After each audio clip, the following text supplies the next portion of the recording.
નડિયાદ મહાનગરપાલિકાના deputy commissioner Shri Anandbhai ઉકાણીની PF મુદ્દે press conference યોજાઈ. મીડિયામાં હમણાં કેટલાક નિવેદનો આવેલા હતા જેમાં પીએફ ભરવા બાબતે ભ્રષ્ટાચારની વાત હતી.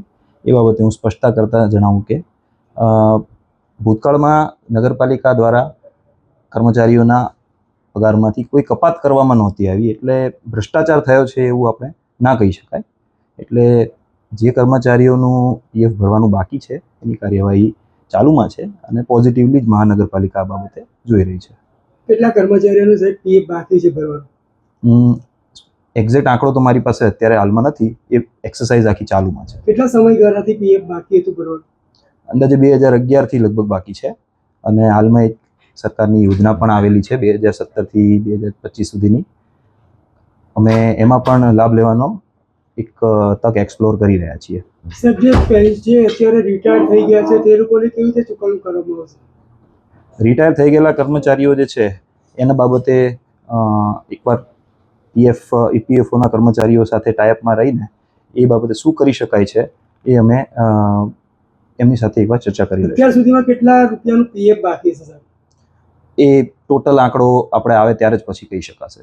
સાહેબ, પીએફ ભરવાનું બાકી રહ્યું તો એના માટે જે જવાબદારો હોય એમની સામે શું પગલાં લેવા? જવાબદારીનો આમાં પ્રશ્ન અત્યારે નથી આવતો. અત્યારે મેન અમે કર્મચારીઓનું વિચારી રહ્યા છીએ કે જે કર્મચારીઓને એમને પીએફનો લાભ નથી મળ્યો તો એમને આપણે સૌથી પહેલાં તો પીએફનો લાભ આપીએ. ત્યારબાદ જે તે જવાબદાર હશે એમની સામે શું કરવું એ નિર્ણય લેવામાં આવશે. સાહેબ, જનરલી સામાન્ય રીતે કોઈ કોન્ટ્રાક્ટર હોય અને એણે જો પીએફ ના ભર્યું હોય તો એની ઉપર શું પગલાં લેવાતા હોય? સામાન્ય રીતે કોન્ટ્રાક્ટર છે એ જો પીએફ ના ભરે તો પહેલાં તો એમનું પેમેન્ટ અટકાવવામાં આવે છે. એમ છતાં જો એ પીએફ ના ભરે તો પછી એને બ્લેક લિસ્ટિંગ કરવાની કાર્યવાહી કરવામાં આવે. સાહેબ, કયા કારણથી આ પીએફ રહી ગયું છે ભરવાનું? એ બાબતે હું અત્યારે કશું કહી શકું એમ નથી, કારણ કે જે તે સમયે જે અધિકારીઓ હતા એમણે કયા કારણોસર નથી ભર્યું એ મને નથી ખ્યાલ એનો. આટલા સમય બાદ સાહેબ આ બધી કરવાની કેમ કામગીરી ચાલે? ના, આટલા સમય બાદ નહીં, પણ આ લાભ ગમે ત્યારે મળવાનો તો કર્મચારીને આપવો તો પડશે જ આપણે. તો મહાનગરપાલિકા બન્યું પછી મહાનગરપાલિકા નો આ એક એપ્રોચ છે કે કંઈ પણ એલિજિબલ લોકો છે એમનું કશું બાકી ના રહે. કોંગ્રેસ દ્વારા વિરોધ કરવામાં આવ્યો એટલે આ કામગીરી કરી? નહીં, આ કામગીરી એ પહેલાંની ચાલુમાં છે. સાહેબ, કેટલા સમયમાં ચૂકવણું થશે?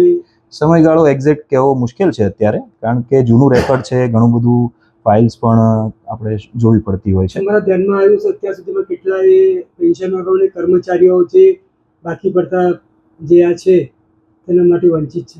સોરી, કેટલા પેન્શનરો જે છે રિટાયર થઈ ગયેલા અને કર્મચારીઓનું પીએફ બાકી છે, કોઈ આંકડો છે સાહેબ? ના, મેં આપને કહ્યું એમ જ છે કે એકવાર ટોટલ રેકોર્ડ આવે પછી આપણે દરેક વસ્તુનું બાયફર્કેશન કરી શકીએ કે કેટલા કર્મચારીઓ રિટાયર થઈ ગયા છે એમનું પીએફ બાકી છે, કેટલા કર્મચારીઓ ગુજરી ગયા છે એમનું પીએફ બાકી છે. ક્યાં સુધી આ તમામ વિગતો બહાર આવશે? એ પ્રોસેસ ચાલુ છે.